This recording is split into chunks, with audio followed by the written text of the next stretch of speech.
할렐루야. 온라인 영상 새벽기도의 3일째 날입니다. 오늘도 살아계신 주님과 동행하면서 승리하는 한 달이 되기를 주의 이름으로 소망합니다. 우리 함께 찬송가 370장 부르시겠습니다. 우리 찬송가를 다 펴시고요. 찬송가 370장 주 안에 있는 나에게 딴 근심 있으랴. 찬송가 370장입니다. 같이 부를까요? 주 안에 있는 나에게 딴 근심이 있으랴. 십자가 밑에 나아가 내 짐을 풀었네. 주님을 찬송하면서 할렐루야 할렐루야. 내 앞길 멀고 험해도 나 주님만 따라가리. 그 두려움이 변하여 내 기도 되었고 전날의 한숨 변하여 내 노래 되었네. 주님을 찬송하면서 할렐루야 할렐루야. 내 앞길 멀고 험해도 나 주님만 따라가리. 내 주는 자비하셔서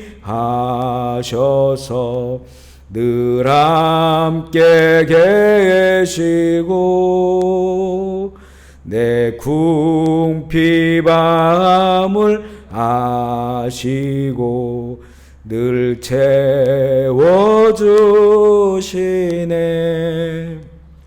주님을 찬송하면서 할렐루야 할렐루야. 내 앞길 멀고 험해도 나 주님만 따라가리. 내 주와 맺은 언약은 영불변하시니 그 나라 가기까지는 늘 보호하시네. 주님을 찬송하면서 할렐루야 할렐루야. 내 앞길 멀고 험해도 나 주님만 따라가리. 아멘 아멘. 오늘 말씀은 시편 53편 1절로 6절까지 말씀입니다. 시편 53편 1절로 6절 말씀 우리 한 목소리로 읽기를 원합니다. 시편 53편 1절로 6절 말씀 우리 같이 읽을게요. 시작. 어리석은 자는 그의 마음에 이르기를 하나님이 없다 하도다. 그들은 부패하며 가증한 악을 행하며 선을 행하는 자가 없도다. 하나님이 하늘에서 인생을 굽어 살피사 지각이 있는 자와 하나님을 찾는 자가 있는가 보려 하신즉 각기 물러가 함께 더러운 자가 되고 선을 행하는 자 없으니 한 사람도 없도다. 죄악을 행하는 자들은 무지하냐. 그들이 떡 먹듯이 내 백성을 먹으면서 하나님을 부르지 아니하도다. 그들이 두려움이 없는 곳에서 크게 두려워하였으니 너를 대항하여 진친 그들의 뼈를 하나님이 흩으심이라. 하나님이 그들을 버리셨으므로 내가 그들에게 수치를 당하게 하였도다. 시온에서 이스라엘을 구원하여 줄 자가 누구인가? 하나님이 자기 백성의 포로된 것을 돌이키실 때에 야곱이 즐거워하며 이스라엘이 기뻐하리로다. 아멘. 우리 함께 고백하겠습니다. 예수님은 나의 생명입니다. 아멘. 예수님은 나의 소망입니다. 아멘. 예수님은 나의 기쁨입니다. 아멘. 예수님은 나의 힘입니다. 아멘. 예수님은 나의 행복입니다. 아멘. 예수님은 나의 피난처입니다. 아멘. 할렐루야. 그럼 인사하겠습니다. 주님의 전부하십시오. 성령 충만하십시오. 기쁨 충만하십시오. 아멘. 오늘 우리는 시편 53편 말씀을 읽었는데요. 오늘 말씀에는 인생 가운데 가장 어리석은 자가 누구인지를 말씀하고 있습니다. 첫 번째 어리석은 자는 그 마음에 하나님이 없다고 하는 자이죠. 1절에 보면 어리석은 자는 그의 마음에 이르기를 하나님이 없다도다. 그들은 부패하며 가증한 악을 행하며 선을 행하는 자가 없도다. 그는 그의 마음에 하나님이 없다고 인정하고 내지는 하나님이 없다고 믿으면서 사는 사람, 가장 어리석은 사람입니다. 어떤 사람들은요, 입술로는 하나님이 없어 이렇게 말하고 있지만 마음으로는 하나님을 인정하고 또 두려워하며 사는 자들도 있어요. 이들은 사실은 무신론자라기보다는 유신론자들이죠. 그러나 하나님을 아직은 만나지 못한 그런 그 유신론자들. 그런데 이 실질적인 무신론자들이 있어요. 그들이 바로 오늘 1절에 나와 있는 이 어리석은 자. 그들은 이미 자기 마음속에서 하나님은 없어라고 이렇게 규정하고 살아가는 그런 사람들, 정말 어리석은 사람들이라고 말씀하고 있습니다. 이들이 어리석은 것은 뭐냐면 선함이 없기 때문에 그래요. 그들은 부패하며 가증한 악을 행하며 선을 행하는 자가 없도다. 그 마음에 하나님을 인정하지 않고 하나님 없이 사는 사람은 이 세상에서는 착하다, 선하다, 좋은 일이야 이런 일들이 그 삶 가운데 있을 수 있지만 하나님께서는 그것을 선으로 인정하지 않습니다.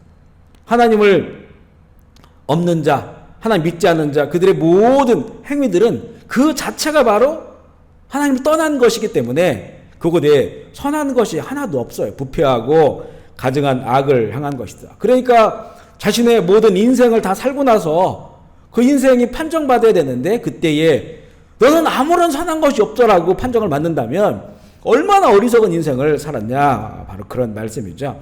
성경에서 말하는 가장 큰 죄는 죄의 근원이 되는 것은 뭐냐면 어떤 행위를 하기 이전에 우리가 마땅히 하나님을 알고 하나님을 영화롭게 해야 될 그 피조물인 사람이 하나님을 모르는 것이에요. 그 마음에 하나님을 두지 않는 것, 하나님을 떠나는 것, 그게 가장 큰 죄고 그곳에서 발생하는 모든 일들이 바로 이 죄악입니다. 내가 한평생을 살았는데 정말 내 삶을 돌아볼 때 선한 것이 아무것도 없다? 이렇게 판단받는다면 그 인생이 가장 어리석은 자죠. 그래서 첫 번째 어리석은 자는 그 마음에 하나님이 없다고 인정하며 사는 사람들. 두 번째 어리석은 자는요, 하나님에 대한 그 지각이 없는 자다. 이 지각은 나에게 주신 이런 감각을 가지고 그걸 느끼고 감각해야 되는데 그런데 그것이 없다는 거예요. 하나님을 지각하지 않는 자. 2절에 보면 하나님이 하늘에서 인생을 굽어 살피사 지각이 있는 자와 하나님을 찾는 자가 있는가 보려 하신즉 지각이 있는 자. 하나님을 지각하지 않는 자가 어리석은 자입니다. 이 지각은 나의 감각을 가지고 어떤 대상을 인식하는 것을 말합니다. 하나님으로부터 세상에 온 사람이 하나님을 지각하지 않으면, 하나님을 인식하지 않으면 그것은 어리석은 것이다. 무신론자들은 자신들이 이해할 수 없는 것은 어떤 것도 받아들이지 않겠다라고 말하는데요. 내가 이렇게 나의 그 오감이죠. 그것으로 이 감각되지 않는 거는 내가 받아들이지 않겠다. 그렇지만 사실 세상에 수많은 일들이 그것을 다 감각하거나 그것을 다 알거나 그것을 다 이해해서 사는 것은 얼마 되질 않아요.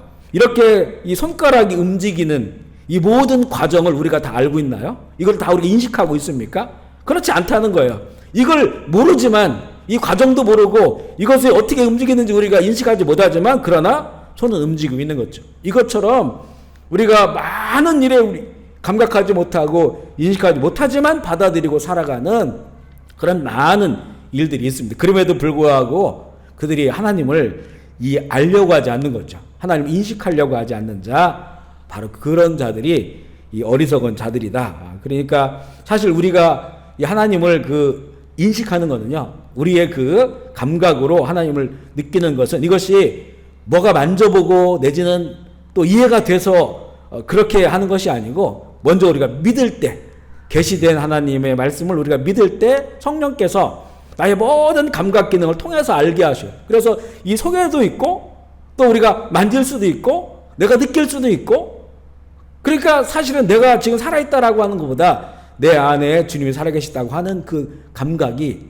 지금은 더 선명해지는 겁니다. 바로 그것은 믿음으로 말미암아서 성령으로 인해서 우리의 오감으로 하나님의 살아계심을 느끼는 겁니다. 이런 자들이 지혜로운 자다.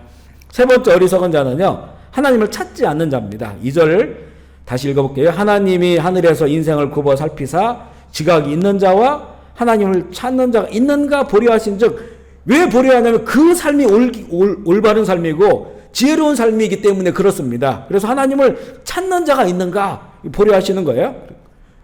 그러니까 하나님을 찾지 않는 삶은 어리석은 자이다 말할 수 있습니다.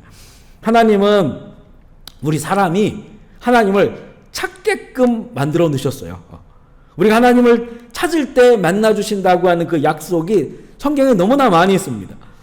우리 삶 구석구석에서 하나님의 이름을 찾으면 그 삶 구석구석에서 하나님의 선하심과 인자하심을 우리가 맛볼 수가 있습니다. 우리가 살아있는 이 시간은 우리에게 하나님을 찾을 수 있는 기회와 상황을 주신대요. 하나님께서 찾으라고 하셨어요. 천국에서는 이제 하나님 앞에 있으니까 하나님을 찾을 필요가 없죠. 지옥에서는 하나님을 찾아도 하나님은 다가오지 않습니다. 우리가 부자와 나사로의 이야기를 통해서 이미 나눴죠. 더 이상 기회가 없어요. 그래서 하나님께서는 자신을 찾는 자를 찾으시는데 바로 그 기회가 지금 우리가 살고 있는 지금 이 시간이 하나님을 찾을 수 있는 그런 시간입니다. 우리 삶 가운데 더욱더 하나님을 찾기를 갈망해야 되죠. 이것을 잘한 분이 바로 다윗이에요. 다윗. 오늘 이 시도 다윗의 그런 시인데, 더욱 우리가 하나님을 찾으면 하나님께서는 더욱더 우리를 찾아오시길 원합니다. 더 깊은 곳으로 찾아오시길 원하고 더 아름다운 곳으로 찾아오길 원하고 우리 삶의 구석구석 찾아오셔서 그 선하심과 인자하심을 더해주시는 하나님입니다. 이런 은혜가 있음에도 불구하고 하나님을 찾지 않는 자, 바로 어리석은 자다. 네 번째 어리석은 자는요, 하나님을 부르지 아니하는 자, 주의 이름을 부르지 아니하는 자. 4절 한번 읽어볼게요. 죄악을 행하는 자들은 무지하냐? 그들이 떡 먹듯이 내 백성을 먹으면서 하나님을 부르지 아니하는도다. 하나님을 부르지 아니하는 자들, 그들이 어리석은 자들이다. 그들이 바로 죄악 가운데 사는 자들이다. 하나님을 찾고 그의 이름, 주의 이름이죠. 주의 이름을 부르는 자가 구원을 얻습니다. 구원은 영원한 천국의 완전한 구원만이 아니고 이 땅 가운데 살아가면서 우리의 영과 온과 몸에 구원을 주시는 그 은혜를 누릴 수 있다는 거예요. 그래서 우리가 이 땅 가운데 주의 이름을 열심히 부르면 주님의 구원의 은혜를 주셔요. 그래서 우리 가운데 두려움이 없는 거거든요. 그런데 5절 한번 읽어볼게요. 5절에 보면 그들이 두려움 없는 곳에서 크게 두려워하였으니 너를 대항하여 진친 그들의 뼈를 하나님이 흩으심이라. 하나님이 그들을 버리셨으므로 내가 그들에게 수치를 당하게 하였도다. 그 마음에 하나님이 없는 자, 하나님의 이름을 부르지 아니하는 자, 이런 자들에게 정말 반드시 일어난 일이 뭐냐? 그것은 두려움 없는 곳에서도 두려워하게 된다는 겁니다. 우리 믿는 자들은 두려운 곳에서도 두려워하지 않는 것이 바로 이 믿는 자들이 누리는 복이라고 한다면, 이 믿음이 없는 자들은, 주의 이름을 부르지 아니하는 자들은 두려움이 없는 곳에서도 두려워해요. 두려울 필요가 없는데, 다시 말하면 평생 어떤 두려움 안에 사는 겁니다. 이 두려움이라고 하는 이 단어 안에는 근심, 염려, 걱정, 불안, 공포, 이런 모든 것들을 포괄하는 그런 단어입니다. 혹시 내가 젊고 막 돈이 있고 권세가 있어가지고 그때 내가 힘도 있고 건강 있고 아무것도 난 두렵지 않아 라고 말할 수 있겠지만 인생에서 그런 시간은 길지 않습니다. 그리고 그렇게 말해도 내면적인 또한 두려움이 있습니다. 그리고 믿음 없이 죽음 앞에 설 때, 믿음 없이 죽음 앞에 설 때, 예수 그리스도 밖에 살면서 결국 그 모습으로 주님 앞에 설 때, 심판대에 설 때 엄청난 두려움이죠. 엄청난 두려움. 그것이 인생의 최고의 두려움입니다. 바로 그래서 이 하나님의 이름을 부르지 아니하는 자 그들이 어리석다. 왜냐하면 그들은 평생 두려움 가운데 살면서 또 죽음 앞에서는 최고의 그런 두려움 가운데 설 수밖에 없다고 하는 거죠. 그래서 어리석다. 6절 말씀 읽어볼까요? 시온에서 이스라엘을 구원하여 줄 자가 누구인가? 하나님이 자기 백성의 포로된 것을 돌이키실 때에 야곱이 즐거워하며 이스라엘이 기뻐하리로다. 이스라엘을 구원하여 줄 자가 누구인가? 구원이 나오죠. 구원. 하나님이십니다. 구원의 이름, 예수 그리스도의 이름, 이 주의 이름을 평생 부르며 산 자는 그가 부른 그 이름 때문에 구원받습니다. 그가 평생 그 이름을 불렀기 때문에, 그리고 그 이름을 가지신 그분 안에서 그 말씀 안에 살아왔기 때문에 그분의 이름 때문에 우리가 구원을 받는 거죠. 그래서 야곱이 즐거워하며 이스라엘이 기뻐하리로다.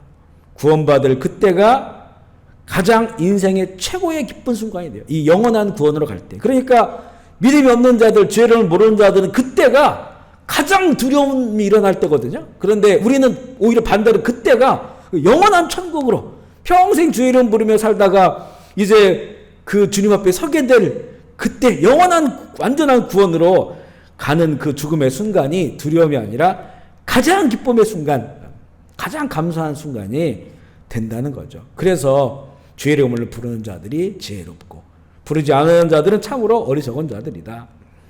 이렇게 그 마음에 하나님을 둔 자와 두지 않는 자의 삶의 결론은 천국과 지옥으로 나눠지게 돼요. 그러면 오늘 말씀에 비추어서 정말 인생을 지혜롭게 사는 자가 누구냐? 첫 번째로 그 마음에 예수 그리스도께서 주인 되시는 자. 둘째로 믿음으로 성령께서 하나님을 감각하게 하는 그런 은혜를 누리는 자. 셋째로 꾸준히 하나님을 찾는 자. 넷째로 구원의 주의 이름을 부르며 믿음으로 두려움 없는 인생을 사는 자입니다. 오늘도 포도나무 대신 예수 그리스도께 꼭 붙어 있어서 두려움이 없이 기쁨과 감사가 가득한 날이 되기를 주의 이름으로 축복합니다. 아멘. 우리 각자 처소에서 기도하실 때 캄보디아 코로나 상황이 진정되고 예배 또 선교가 회복될 수 있도록, 또한 우리 대한민국 교회가 다시 복음 앞에 바로 서고 우리 대한민국의 분열의 영, 아주 지긋지긋한 분열의 영은 다 떠나가고 십자가로 하나 될 수 있도록, 우리 교우들 중에 또 몸과 마음이 아프고 어려움에 처한 분들을 위해서 각자 처소에서 기도해 주시기를 부탁을 드립니다. 제가 먼저 기도할게요. 하나님 아버지 감사합니다. 오늘도 새날 주셔서 또 하루를 이 새벽 기도회를 통해서 하나님의 말씀 붙잡고 또 찬양하면서 하나님이 주시는 그런 은혜 누리면서 하루를 시작하게 하시니 주님 감사합니다. 오늘도 포도나무 대신 예수 그리스도께 바짝 붙어 있어서 우리 주님으로부터 나오는 그 은혜를 누리면서 기쁨과 감사함으로 하나님의 나라를 세우며 살아가는 한날이 되게 하여 주옵소서. 병상에 있는 회원이 치료의 광선을 발해 주시어서 하나님의 때에 일어나게 하여 주옵소서. 또한 이 육신의 또 크고 작은 질병들, 마음과 이 정신의 고통과 아픔들, 또 이 시대의 어려움의 길을 걷고 있는 우리 사랑하는 형제 자매들, 주님, 우리가 주님을 찾고 주님을 부르짖고 이 땅 가운데 이 시간 가운데 살길 원하오니 우리 주님 은혜를 베풀어 주시옵소서.